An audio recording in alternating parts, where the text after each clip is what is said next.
Hello, hello, Steve, Canadian Sasquatch, coming at you with a beer review. So I'm doing this one because I've been going through Rich's World of Beer tastings, and I had one that I have a newer version of. So he had the Fuller's 2011, I think, Vintage Ale. I have the 2012. And this shows up backwards on the camera, so I don't know if it'll come up correctly around. So, bottle conditioned 2012 Vintage Ale. Comes in a nice little box. So, on the back here it says, the 2012 Vintage Ale, our 16th, is brewed with 3 of this year's finest hop varieties, including Golding's award-winning Sauvignon and Target hops. These, combined with our unique yeast and organic barley grain by Sir James Fuller of the Neston Park Estate, result in a wonderful limited edition brew that has luxurious flavor. Individually packed and numbered, this bottle is one of only 125,000 produced. That's a lot for a limited, but since they produce and distribute worldwide, 125,000 isn't all that much. Although we are obliged to state a best before date of 2015, like a fine wine or whiskey, this mellow golden ale will improve with age for many more years. Being bottle conditioned, the beer will form a natural sediment, so pour carefully, sit back and enjoy this very finest of Fuller's ales. So let's crack in.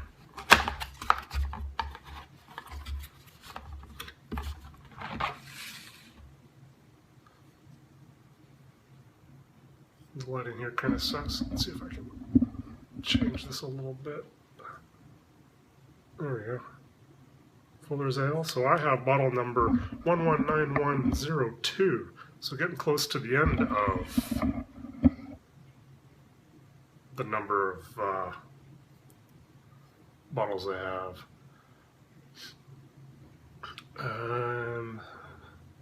Best before end 2015, 8.5% ABV. I don't see any other dates or anything on it, so I don't know exactly when it was bottled. I know I bought it last year or the year before. Nice hiss. A little bit of smoke. Pouring it into my Buffalo Bayou snifter.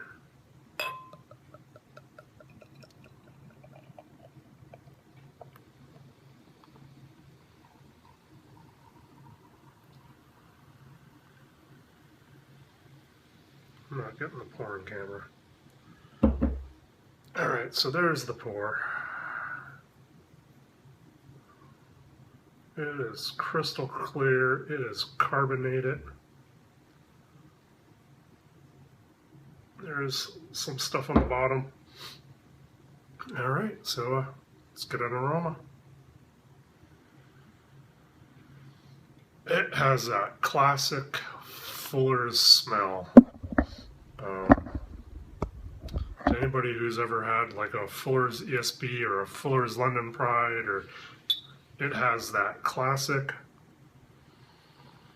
just malty, the hops that they use, just, you take one sniff and you know it is a Fuller's. So yeah, it's a nice caramel, copper color.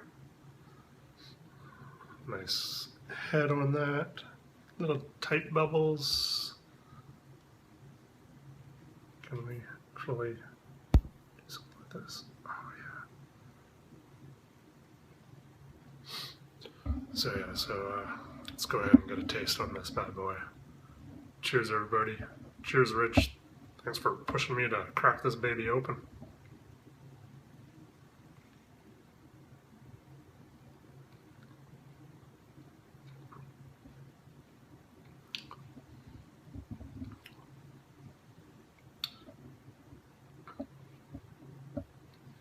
going to take another sip.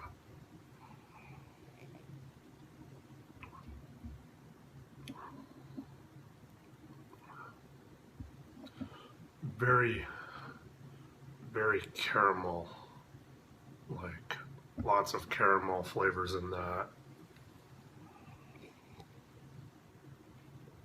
Oh, that's so tasty. So lots of caramels, on the heavy side of medium heavy body, medium full body.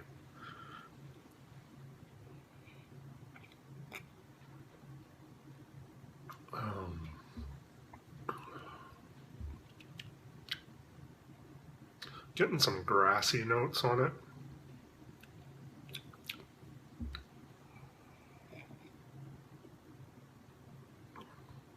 Just a little bit of grassy. It's very dry. I'd even say it's like anti-cloying. You know how a heavy beverage just kind of coats your mouth and is very cloying. This kind of cuts through everything and decloys everything.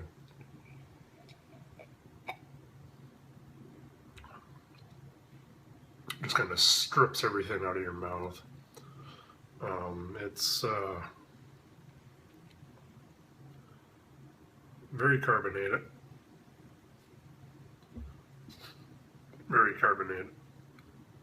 I would say it's too carbonated, but being bottle conditioned, there's not much you can do about that. So, product of England, government warnings, imported by Paulaner HP USA. Not much else on the bottle of use, it looks like. But yeah, it is a tasty beverage. So yeah, there you go, Rich. 2012 version of the Fuller's Vintage Ale. It's very tasty. I highly recommend getting one. I think my local bottle shop's still selling this. Still has a couple boxes of this one's left. It does come in the box. If it's not this one, then it's the next one. I thought it was 2013 that I had, but it's 2012, so there you go. Maybe it's 2013 in the stores. So, cheers everybody. Sure to have a pint of awesome. I know I will.